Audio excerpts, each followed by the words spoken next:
Parlamentares vão apresentar contraproposta à reforma da Previdência. Objetivo é impedir que a proposta do governo seja aprovada no Congresso Nacional. Articulações começaram neste mês.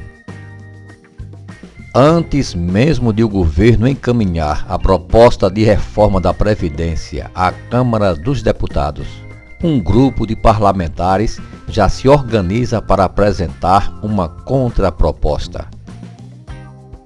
Deputados e senadores relançaram na quarta-feira 6 a Frente Parlamentar Mista em Defesa da Previdência Social. Ela tem como objetivo impedir que o texto enviado pelo governo seja aprovado no Congresso Nacional e quer propor um projeto alternativo. Por enquanto, participam do movimento o senador Paulo Paim, PT Rio Grande do Sul, que presidiu uma CPI sobre a Previdência no Senado, e os deputados Bom Gás, do PT do Rio Grande do Sul, Érica Cocai, do PT do Distrito Federal, Heitor Schoch, do PSB do Rio Grande do Sul, Rodrigo Coelho, do PSB de Santa Catarina e Zé Neto, do PT da Bahia. O grupo conta com o apoio de 102 entidades, a grande maioria sindicatos e associações ligadas a servidores públicos e pensionistas de todo o Brasil. Uma das mais atuantes é a Associação Nacional dos Auditores Fiscais da Receita Federal, a ANFIP.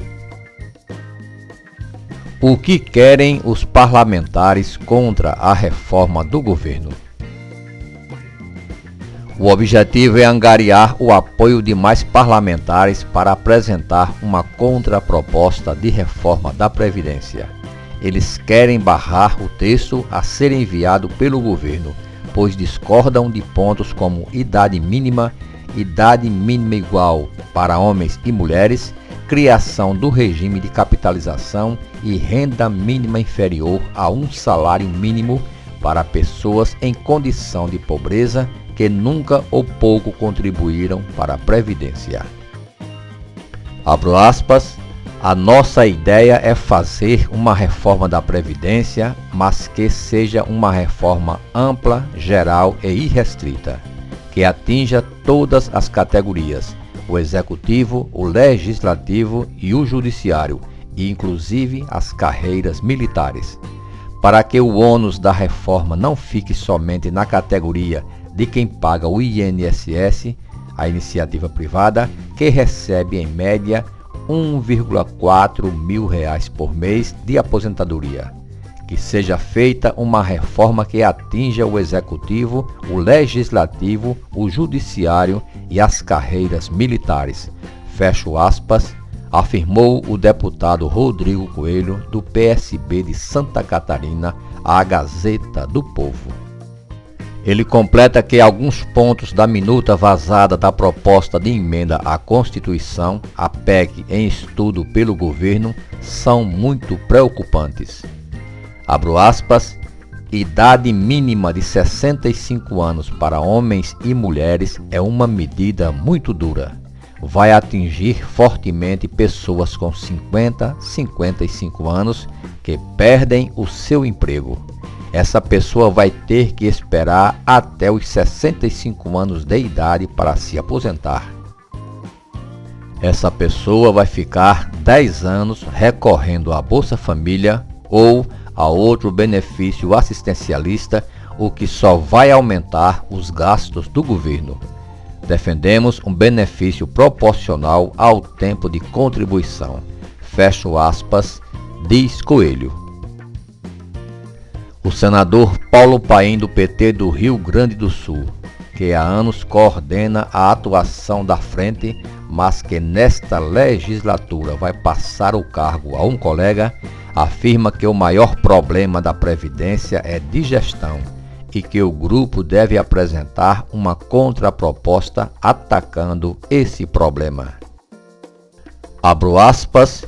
O problema da Previdência é de gestão, fiscalização, de combate à sonegação, de executar os grandes devedores, de combater a apropriação indevida daquele dinheiro que você tira do trabalhador e não repassa para os cofres da Previdência.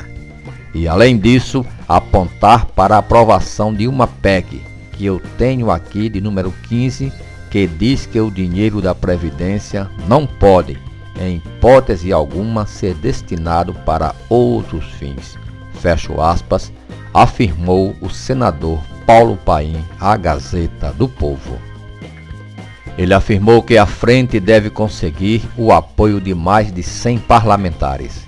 O grupo deve se reunir toda quarta-feira na Câmara dos Deputados e em 20 de março fazer um grande lançamento dos trabalhos. Na legislatura passada, o movimento teve adesão de quase 200 parlamentares, mas muitos não foram reeleitos para este novo mandato. A frente já existe há 32 anos e a cada legislatura é relançada. Na gestão passada, ela atuou fortemente contra a PEC 287, a proposta de reforma da Previdência encaminhada pelo governo Temer. O texto propunha, entre outras coisas, idade mínima de 62 anos para homens e de 57 anos para mulheres, e uma regra de transição que iria até 2036 para homens e 2038 para mulheres. Isso para a iniciativa privada.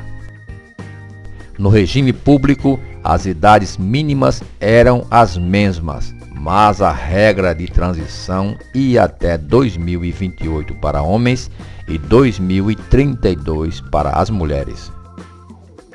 Já a minuta da PEC do governo Bolsonaro vazada à imprensa é ainda mais dura. Ela propõe, entre outras coisas, idade mínima de 65 anos para homens e mulheres e regra de transição de 9 anos para homens e 19 anos para mulheres. Servidores públicos deverão ainda cumprir uma idade mínima de 57 anos para as mulheres e 62 anos para os homens, a partir de 2022, para ter direito à aposentadoria durante a transição. O texto, porém, deve sofrer alterações até o envio ao Congresso Nacional. A expectativa é que ele seja encaminhado até a terceira semana de fevereiro. O ministro da Economia, Paulo Guedes, projeta uma economia de R$1 trilhão com a reforma, em um tempo de 10 a 15 anos.